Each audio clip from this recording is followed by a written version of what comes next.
Les étiquettes électroniques sont présentes dans la plupart des points de vente et sont alimentées par une, voire deux piles boutons lithium.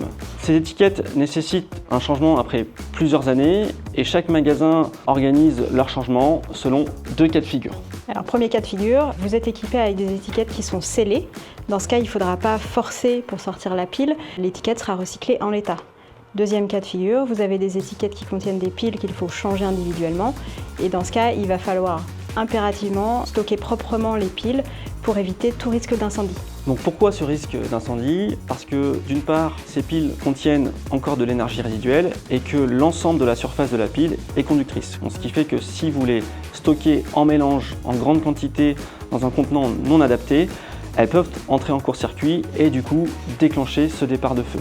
Donc la solution la plus sécurisée pour limiter ce risque, c'est vraiment de remettre les piles dans les barquettes d'origine qui vous ont été fournies par votre fournisseur.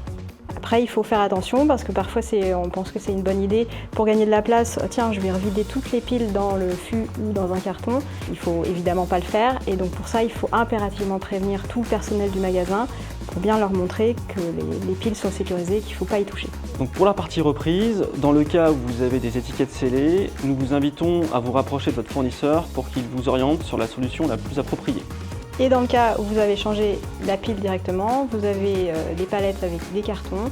Et là, dans ce cas-là, il faut se rapprocher de votre éco-organisme en charge des piles et batteries pour qu'il puisse les reprendre.